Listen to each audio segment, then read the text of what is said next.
बोला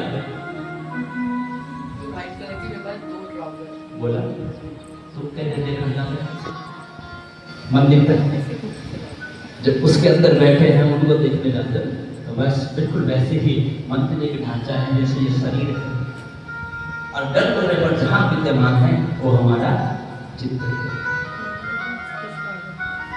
अब इस चित्त पर जो है परमात्मा को बिठाने की कोशिश करो, लेकिन बोलिए बैठेंगे कब? अच्छा ऐसा है नहीं कि वो अंदर है नहीं है, वो अभी भी अंदर है, वो अंदर विराजमान है। अगर वो ना हो तो हम एक श्वास भी न ले सके। अगर भगवान अंदर न बैठे हो तो हम श्वास भी ना ले सके। और वो जब यहां से निकल जाते हैं तब ये जो है शरीर सब हो जाता है, उसके बाद इसको जला देते तभी किसी काम का नहीं। तो अभी तक ये काम का क्यों है? क्योंकि इसके अंदर भगवान ईश्वर तभी काम का है। जिस दिन वो चले जाए उसमें भी किसी काम का नहीं रहता। फिर दिख क्यों नहीं रहा? बोले बीच में ये अज्ञान अविद्या रूपी पर्दा है।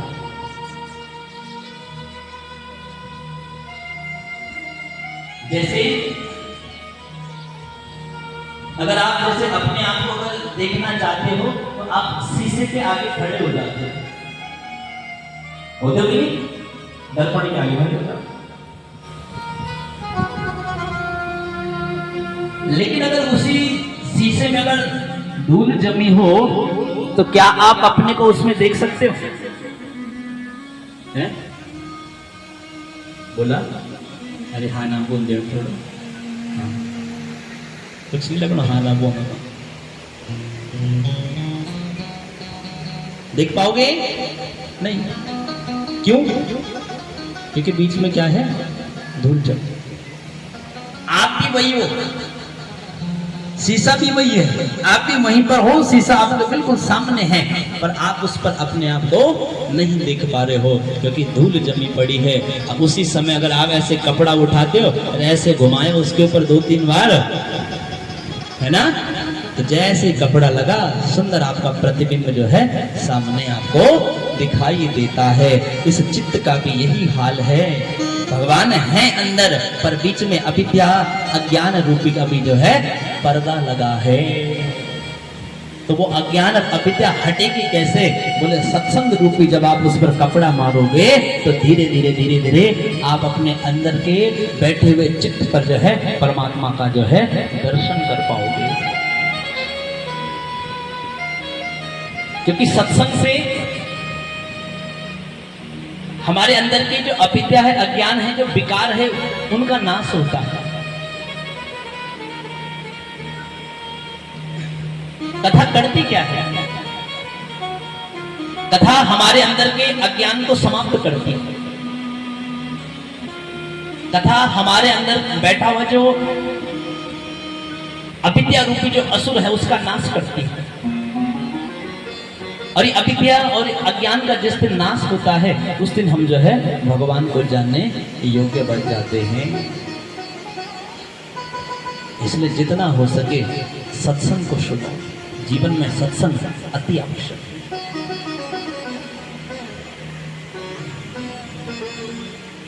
अति आवश्यक।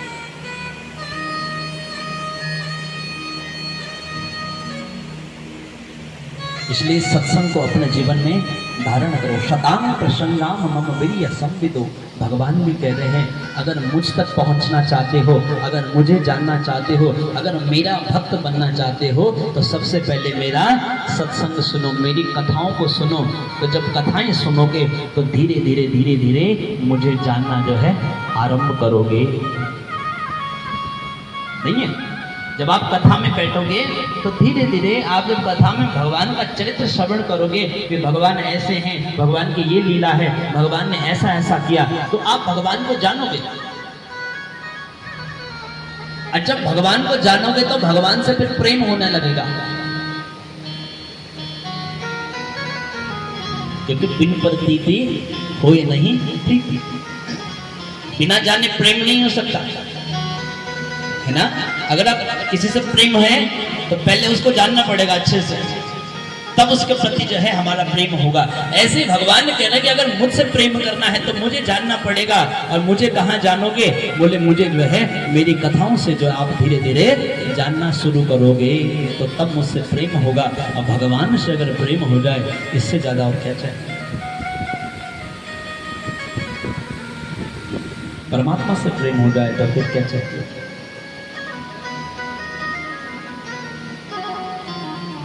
इसलिए चाहे झूठे ही सही पर भगवान के भक्त बन जाओ। बोलने में क्या जाता है? बोलने में क्या जाता है? प्रभु हम आपके भक्त हैं।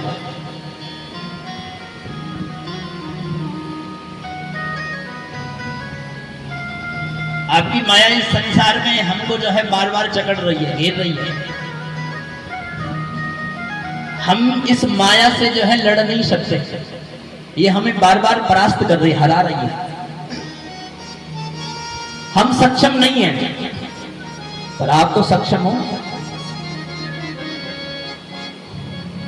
ये कहो भगवान,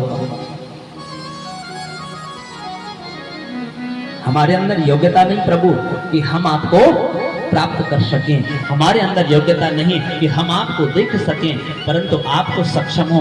आप चाहो तो हम आपका दर्शन कर सकते हैं।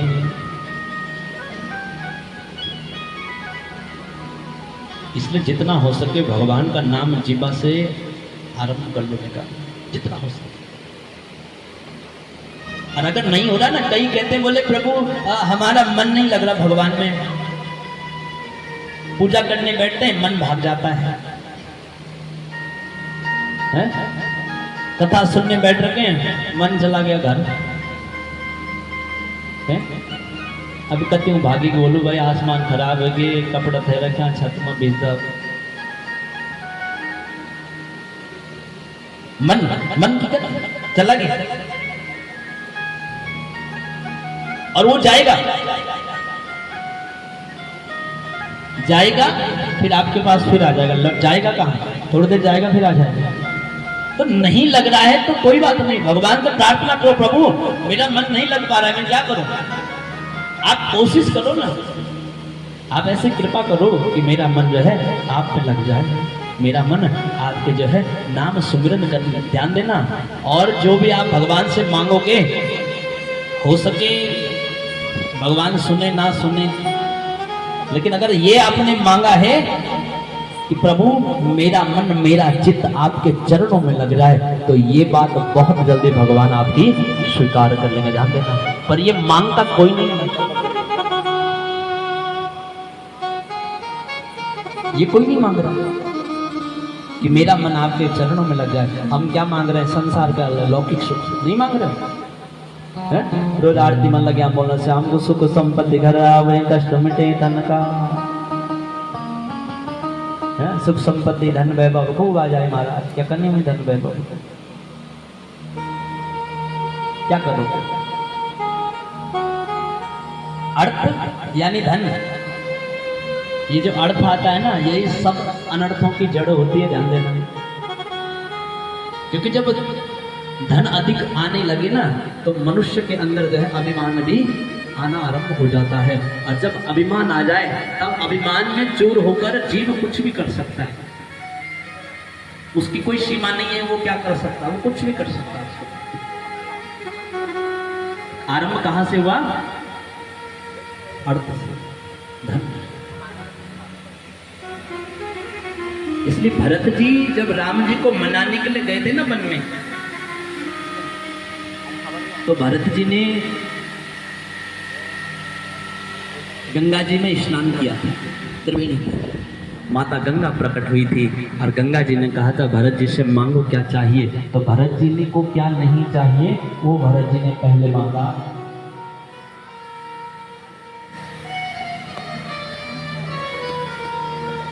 धन धरे मन काम रुचि, नति न चाहूं निर्वाण, जन्म जन्म रुचि नाम पद, यह वरदान सुना।